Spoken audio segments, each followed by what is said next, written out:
All right, guys, I am so excited to show you guys how to make one of my favorite curry recipes today. It is not only a vegetarian recipe, it's also vegan, completely vegan. It's done with easy to find ingredients that you can find at pretty much any H-E-B or store around town.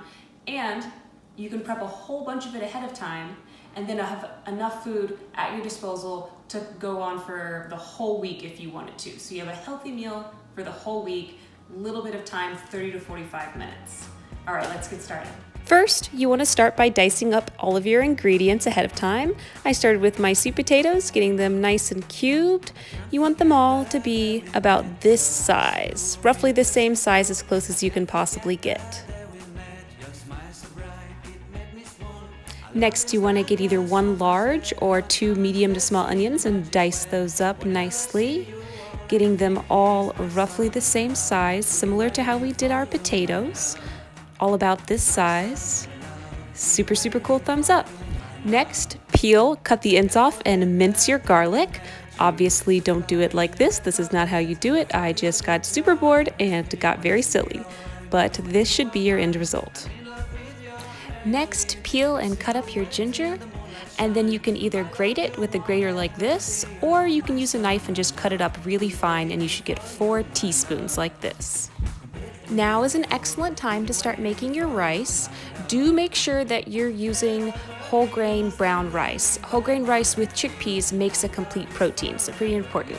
You can just use the instructions on the back of the bag to guide you.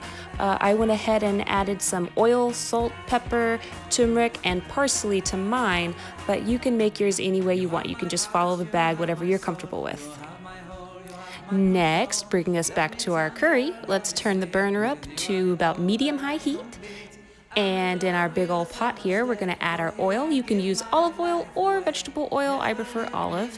And once that oil's hot, you can go ahead and add in those diced onions we diced earlier and give those a stir, stirring them pretty regularly for the next 5 minutes or so until they become soft and translucent, and make sure to stir quite a bit just so they don't stick or burn is really what you're trying to avoid.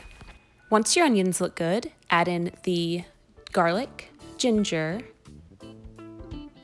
Next is curry powder, coriander, cumin, paprika, cinnamon, and then your salt and pepper. And give that a nice stir, just cooking for about another minute, stirring that in and just letting all the flavors cook together. Once that's all cooked for a minute, we are in the home stretch here, adding all the rest of our ingredients, starting with the sweet potatoes, and then our chickpeas, rinsed and drained, and then our tomatoes.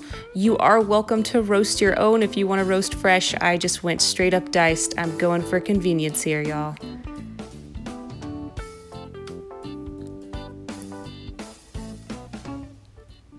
Next, add your coconut milk. Make sure you use full-fat coconut milk. It does taste way better. And I know this is looking a little crazy right now, but I promise that by the time you mix it up and it settles, it looks delicious. And then last, I'm adding the tomato paste right there. Give it a good stir. Get all the colors nice and swirled in. See, looking better already.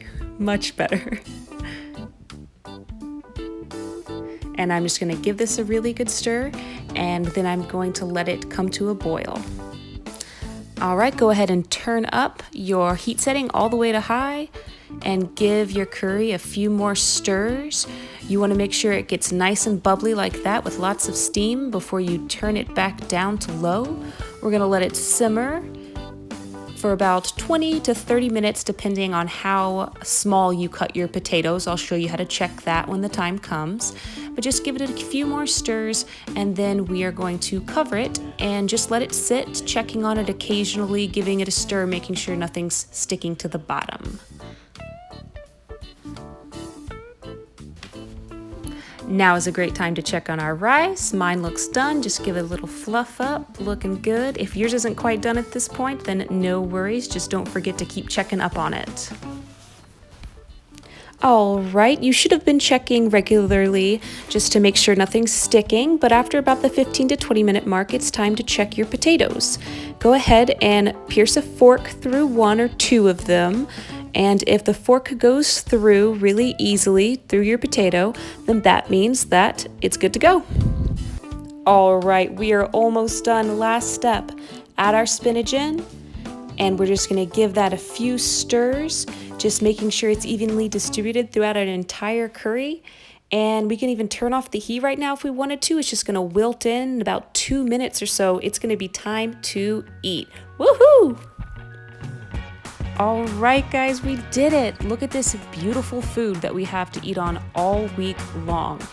I topped mine with some red onion, but you can add chili flakes or sriracha or whatever you are into. I am so happy I am on this side of the camera so I can eat this right now. Hey y'all, thanks for cooking with me.